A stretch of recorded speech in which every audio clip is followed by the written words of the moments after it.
Good morning. It's very early morning on the 14th of July 2021.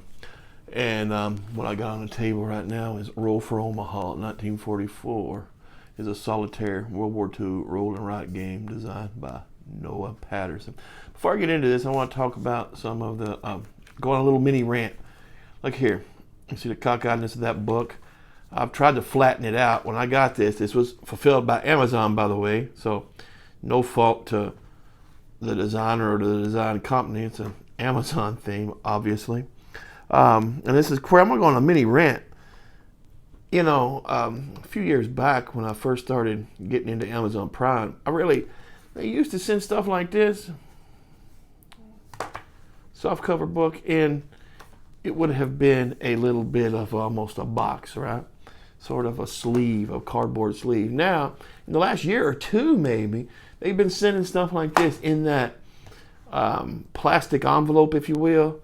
That white one, you know, that gets bent up, and this one obviously was bent in two. Yeah, that's unacceptable. And I complained not too long ago of something like that. I remember somebody saying, well, where are you going to get it done better? Amazon, look. They're not above criticism, people. And Amazon, I pay for Amazon Prime. I expect it to become in as pristine as possible, as pristine as I would get it if I would buy it in a bookstore. And yeah, this idea that everybody's above criticism when they're just trying to do their best when you pay your hard-earned money for something, no, that ain't how it goes. I just think we should probably all hold everybody to a better standard, because Amazon used to be better. You know, you used to I paid for Prime, but I got 2 days shipping, and that's turned into a week and a half now.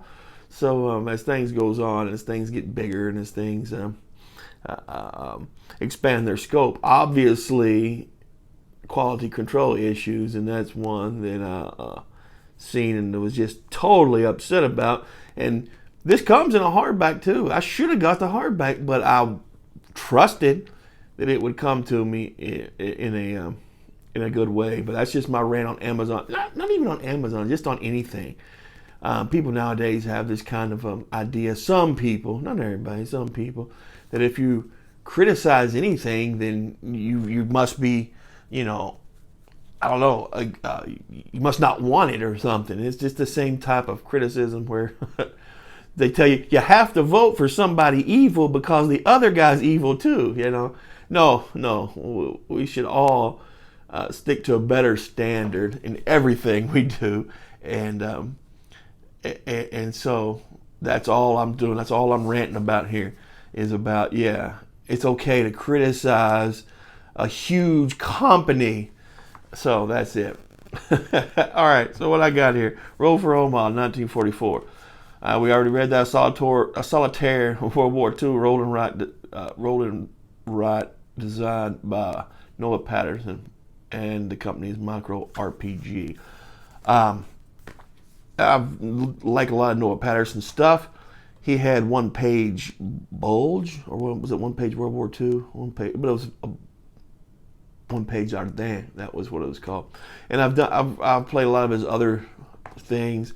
He has war games as well as a lot of games that are fantasy based, but he has historical based ones too. This one I've already played, so we're gonna look at this is gonna be a little bit of a review. So, For Omaha 1944 is a World War II roll and write game intended for one player. It is low complexity, abstract simulation of the D-Day invasion of Omaha Beach. The game includes the following components: 50 copies of the game sheet with accompanying player's aid and rules of page. Take this book with you for on-the-go historical World War II war gaming where you write your game moves directly in the book. Yeah, that tells it all what it is. It's not a complex game, but it is. I really think it is a neat way to look at D-Day, and particularly at this doesn't specifically feel like Omaha Beach more than anything else, but it does give you a feel, that kind of the D-Day feel. I've played a lot of those deep dig in it landing games, and this one is, and I like Noah Patterson's games, and I found this, I like this better than, one page or then, a lot better. Even though I think this is older, I think this only came out, I think it was a print and play up until it was released onto in print this year in June 3rd or 4th maybe, commemorating D-Day landings, right? Okay, so that's all you're going to have. You're going to have it. Let's see. This is going to be your game sheet, and your game sheet you're going to go through, and it is a little complexity, and you're going to go through. Where's the sequence of play? Sequence of play. Turn advance sequence. The player will start marking off the current box of the turn record track on turn 1. They should mark off box 1. Right, here's your turn record track. You're just going to mark those off. I like blacking those all the way out, man, with a pencil. That's what you need. 1d6, a pencil with a good eraser, and some sort of a marker. Could be a blank sheet, anything, right? But some sort of a marker, because we're going to be marking this. So the next one is the weather sequences. The player will roll to determine if the weather worsens or subsides. So when you start off on turn 1, the weather is going to be, there's three things weather can be. And it's going to be overcast, clear, or storm. I know you might not be able to see that in the dark, but that's a storm. And it starts off at overcast. And if you roll, I think if you roll it even, it goes up to clear. And if you roll odd, you go down to a storm. Overcast gives you, I think, a -1 modifier in a lot of things. A storm will give you a -2, and clear will give you no modifier whatsoever. So you start off and it's overcast and you roll, and if it rolls to, you can roll it even, go to clear, or the odd and go to a storm. So that will affect it. Then it'll stay that until the next turn. On the next turn, turn 2, say, if you've rolled and it's clear, you're going to roll again. And if it's a odd, it'll go to overcast, and if it's even, it stays clear. So that's how that will work, right? How that works. Activation sequence. The player will now activate each available unit in each map section one by one. First infantry, then armory, then engineers will have the option to activate and take an action. Here's the thing. On one, you're right here, these are your units. You've got your infantry, your armory, and that E stands for your engineers. Engineers moves with the infantry, and they have a bit of they can do a few things other than, they can attack, and those numbers stand for attack strength. So, as well as when you take losses, you're going to black out. See, this infantry is going to be 3 losses there, the engineers be 3 losses there, and your artillery is going to have 3 losses. So every time you mark out one of these boxes, then your strength will go down from 4 to 3, 3 to 2, and then nothing. You'll have no effective force if you get all 3 of those blocked out. And on the first turn, you're going to do nothing really, because they ain't even landed yet. I do believe they land.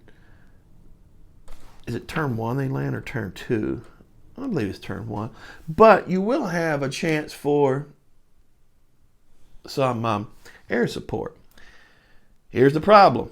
Historically, air support didn't do a lot, and in this game it's not going to do a lot either. It'll do some, because you see here, this is what you're going to attack. You're going to attack in the first 3. Just stand. Let's have barbed wire, razor wire symbols, and all that's going to do is to that's just a defense, and then the next 6 behind it stands for German units. And as long as there's one unit there, they're not broken. They're opposing you. So you might get a couple defenses taken out by air support on the first turn. But then starting the second turn, you're going to try to land. And the landing can be kind of, or maybe it is the first turn after air support, you're going to do the landing. Let's see here. Air support. On turn one, its normal activation is replaced with the air support sequence instead. Before the landing began, the Allies sent in bombers and tried to help clear the beaches. Historically, this mostly failed on Omaha Beach due to poor visibility, and it's going to mostly fail here too. But anything give you anything is going to be good. And then landing, you're going to hope the landing's a roll too. All this is you're giving tables here. This is your landing table, right? And there's some modifiers there for the weather. And so if you see you land a 6, that L's that you land safely, you're good. You roll a 1, that's a 3 casualties. Well, that's your armor. Gosh, that's your infantry table. If you roll a 1, you get 2 casualties. It's going to take out basically all your infantry except 1 unit. Yeah, so that's incredibly unlucky, and it did happen to me a couple of places here when I was playing through this. But again, there's a luck factor to it. All right. Then after they land, you're going to go through, and then on turn 2, you're going to start moving up. And you got a couple things you can do. You can advance. That's where your decisions are, right? People, well, are there decisions? There are decisions. You can advance, or you can attack. And you can attack from way back here. You're just going to, every one of these defenses that's still there, barbed wire symbols, is going to be a -1, and every one of these places you're away from is going to be a -1 die roll modifier. So it's not a lot of chance that you're going to do anything. As a matter of fact, it's going to be even a chance you're going to take casualties in doing that if you don't try to advance. Advancing, you're going to take some casualties. Look here, depending on the weather and whatnot, you can take some heavy casualties in advancing. So that's another one of those things. The engineers, they can help you clear the beach. Again, they move with the infantry, so they don't advance. They're just as if they were infantry, and they can clear the beach to bring in armor when armor starts coming up and coming through there. And your armor's where they're going to hit a lot harder. Of course, they're going to draw a lot of attention too, but you're just going to go through like that on each one of these beach sections, right? So you got Fox Green, Easy Red, East Green, Dog Red, Dog White, Dog Green, and Charlie sector, right? Through each one of these sectors, and you're gonna start racking up casualties. And once you rack up, and each time you mark out one of these as a casualty, and you're gonna add them up, and you're just gonna, every time you take a casualty, you're just gonna, once you get to 10 casualties, you will get some naval support. Naval support's kind of cool. Sometimes they run aground. Sometimes they help out immensely. And as long as one of these German units are still there, it's not broken. They're opposing you. But once all of this is marked out, effectively as a fighting force, the Germans are broke. And then and there's 7 sectors. So, and at the end of each turn, you're going to roll a d6 against these sectors. Say if you have 2 of them broken, it's a 5. You roll a 6, well, then you've overran it. Or if you've got it down to 3 and you roll a 2, you haven't overran it yet. So you're still going up there and fighting it, right? If that makes sense. But it's just, that's your victory determination. The player ends the turn by checking to see if they've achieved victory. Yeah, that's it. And activation sequence, naval support. That's the meat of the game, and that's where you're going to make most of your decisions, through the activation sequence. So, is it good? Sure, it's good. It's fun. I do have some criticisms of it, but they're not heavy, right? I've played a lot of these D-Day landing games, and whether it's D-Day at Omaha Beach or D-Day DOS or a lot of the other low complexity landing type games, although probably D-Day at Omaha Beach isn't a low complexity. It's not extremely difficult, but it's not D-Day DOS for this, right? But a lot of those games, I played a lot of those D-Day landing games. Those are just 2 coming to my head right now. And sometimes they do feel like it's an unwinnable situation. You've got to play through it 30 or 40 times to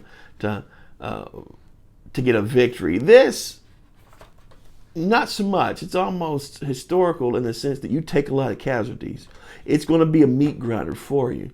But I find that you're going to have a better opportunity to win in the end, right? But it is a meat grinder. You're going to take a lot of casualties. So I would say that I wish it was a little harder, although I think he's going for, a historical.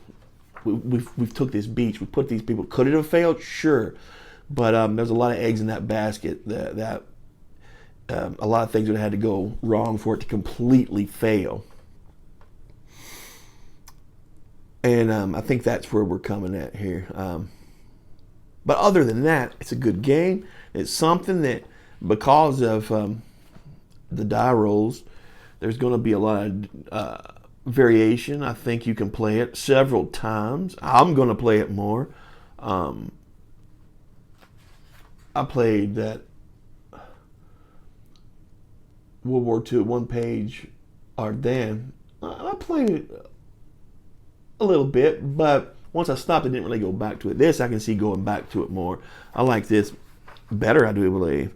And it's a good game, and it's a fun little game, and it's something that should not be overlooked. And it's not high priced. I think it is. What did I pay for it? $12.99 on Amazon for the softback. There is a hardback version. It's a little bit more, in the 20s, I guess. But you do get more sheets. You get like 50% more of the sheets, and hardback, of course, so you won't have this problem. But you might be able to find it as well on Drive-Thru or War Game Vault or something like that. But the print and play. But yeah, it's worth your time. It's a good game, fun game. Again, something else from Noah Patterson, a micro RPG that I'm just enamored with right now. I'm enamored with a lot of these things that were put out by Noah Patterson because they're low complexity, low priced type offerings that I think that just you can just buy and see what it does, right? See how it plays, and I like that a lot. So, all right, that's it. That's all I got for you. Y'all have a great week.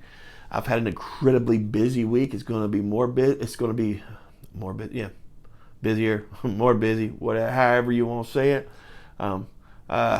Summertime, so it's like in the middle of some like weird training, and I never quite understand. At my age, I'm getting tired of this. But hey, it is what it is. So y'all have a great week. I'll talk to you soon. Be good. Stay safe, y'all. Bye-bye.